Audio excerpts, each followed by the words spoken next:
생활 공동체입니다. 그리고 이제 모네이 공동작업반이 아니라 탈곡 공동작업반도 같이 했습니다. 이제 모네이 공동작업을 해보니까 탈곡 공동작업반도 해서 맞춰지면 또 앉아서 잠깐 하루 평가도 하고 기도회로 이렇게 맞춰지고, 그 다음에 지나간 다음에 한 것이 기계협동반이에요. 이제 기계가 농촌에 들어오기 시작하는 거예요. 근데 기계가 들어오는데 무절제하게 기계를 많이 구입하니까 농가 부채가 늘어나고 생산비를 절감하기 위해서는 우리 마을에 필요한 기계가 몇 대냐, 이런 걸 조사를 해서 기계협동반을 조직을 해서 이제 탈곡과 그 다음에 를 해서 생산비를 줄이고 이런 일들을 하고, 탈곡협동반도 같이 운영을 했습니다. 중요한 것은 이런 협동반을 운영을 하고 마지막에 꼭 평가회를 가졌어요.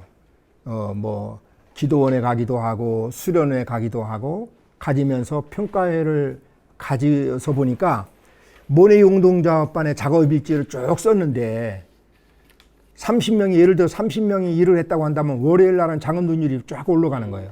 근데 토요일 날 되면 작업률이 떨어지는 거예요. 피곤하고 힘들으니까. 그리고 이제 추수감사절 교회에서 이렇게 행사를 갖고요. 1년 동안 감사한 것을 연극으로 표현하도록 감사를 예비당 안에서는 갖고, 그리고 중요한 것은 영농자담회를 가진 거예요. 추수감사를 마친 다음에 불악 사람들을 상대로 해서.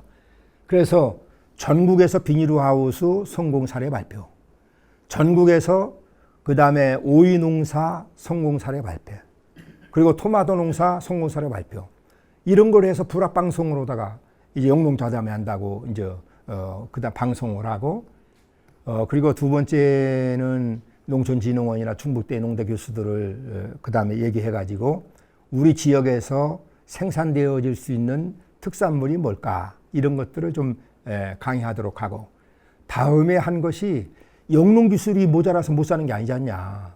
뭐 풍년이 들어도 농민들은 못 살잖아요. 그렇기 때문에 쌀 생산비 조사 보고 대회를 가졌어요. 카트리 농민에서 그때 했어요.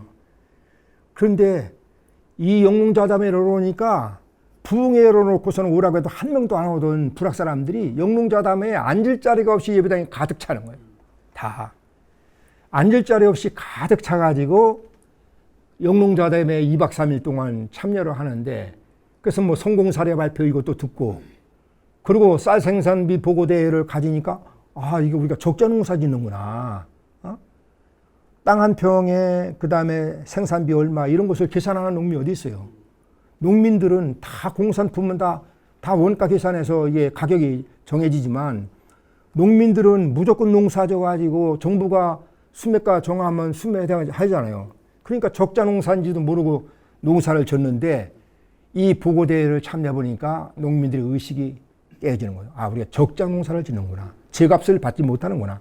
이렇게 이제 알게 되어지고, 또 농협 같은 데서 그때는 강제 출자가 농협에서 빚을 얻는 사람들에게도 출자를 시켰어요. 근데 이것이 이제 농협에 가서 이제 이런 일을 당하면 어떤 법적 근거에 의해서 강제 출자하느냐. 이 한마디만 하면 꼼짝 못 하는 거예요. 그러니까 불악의 주민들이 자기 권리를 찾는 그런 의식이 굉장히 이제 영농자담회를 통해서 발전했고, 그래서 저는 덕천교회 목회하면서 이 영농자담회가 굉장한 역할을 했다. 불악 주민들의 의식을 그 다음에 변화시키는데 영농자담회가 아주 중요한 역할을 했고요.